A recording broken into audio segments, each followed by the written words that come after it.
Okay, we're on with Lewis House, famed sports networker and LinkedIn guru. What's going on, Lewis? How's it going, Brian? It's a little bit loud here. We're on the city streets, but that's Speak loud. that's how we roll. Exactly.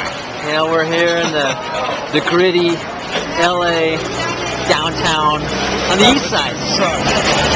Yes. We're on the east side. You know, we're in the city. That's what you get. So I just want to find out from you a couple of tips and tricks. I know that you're Mr. LinkedIn and fast becoming Mr. Twitter and Facebook as well. But share with us just a few of your LinkedIn secrets. Well, this is an open-ended question because there's lots of tips that I can offer. But You might need to speak up a little bit since we're on the city streets. Sure. Okay. So a couple of things you want to do when you're on LinkedIn is initially you want to first just complete your profile. That's one of the main mistakes I see with a lot of people is they just have a kind of a half filled out profile. And so you really want to make sure it's completed 100%. So go through the steps and just add them all with what LinkedIn tells you to do. It's really simple. Complete it. Step number 1.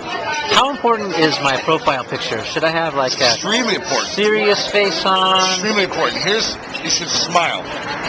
One of the people that says on Twitter, this is an example. On Twitter, half the reason why people add you on Twitter, when you follow them, they add you back based on your picture first. If you're smiling, they're going to add you 50% more of the time. That's a stat that I recently heard. What's the source of the stat? My friend told me that, so that's just a friendly stat. But hey, thanks for coming. Thanks a lot. My next tip would be to get active in your niche. So there's lots of groups on LinkedIn. If you're in sports, then join all the sports groups. If you're in... Okay, so that's the question. I'm going to cut you off right there because there's lots of groups out there. Sure. We're all joining them or starting them. Right. How do you know what's a good group to join? Because I've joined a couple and just realized that I'm on someone's lame email marketing list, and now they're selling me all kinds of products and services I don't really care about. I think you could do some research about the owner first. Really look at the owner's name, check out their profile, check them out on Google, see if they're interesting, and then see how big the list is of the group currently on there. Well, that's a good point. So you say if they're interesting, but should they be qualified to be in sports? I mean, what's your qualification for sports? For sports? Yeah. If you have a decent background, I guess. If you played in sports, if you've worked in sports, if you provide content in sports. So it really kind of depends who the person is or what the industry is. Okay. So that's my group answer. Okay. Another tip. You want another tip? Yeah. Another tip would be really start giving recommendations to people. The more recommendations you have, the better. And the way to get them is really to give them first. And the rule of reciprocity comes into play when you give a lot, you give a lot of value, you start to receive a lot. So that's how you're going to get a lot of recommendations.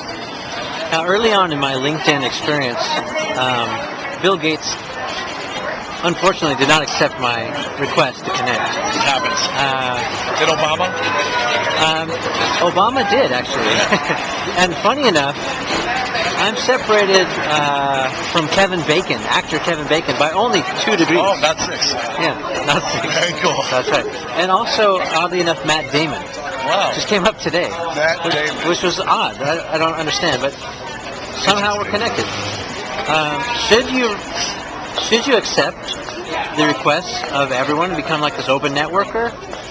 It kind of depends what your goals are, but for me, I accept everyone's request, and for a couple of reasons. One is when you accept everyone's request, you're going to expand your first-degree network, which is going to ultimately expand your second and third-degree network. Meaning, more people are going to be able to find you, contact you, and pay you for your time, your services, or your experience. So if you're looking for new opportunities, I'm really screaming now. This will be closed caption, don't worry. If you're looking for new opportunities, the best way to get them is to expand your network to new individuals that don't know about what you have to offer. If you just keep a close network of the people that you already know, you're already open to those opportunities. So you really got to expand it to people that don't know about you. And how do you turn your contact list into your email list? Virus list? Yeah. Sure. So all you have to do is go to contacts and export. And you can export the entire list into a CSV file. And then you can add that to your email marketing campaign, however you want to do it that way. It's brilliant. I love it. These are It's amazing. Practical tips. Exactly. Yeah. Well, we appreciated the time you spent, Louis, and we look forward to great things from you. Awesome. Thanks, I Brian. hear you got some sort of webinar series out. You got a book out or something. What's Got the lots book of called? webinars. We got a book on LinkedIn. Where can I get the book? Get it on at linkedworkingbook.com. And that takes you to the Amazon page where you can grab it there. And what is your network called? Sports Industry Network is one of my networks. Sportsnetwork.com. Tailored to the sports executives. Okay. Check me out. Okay. Bye.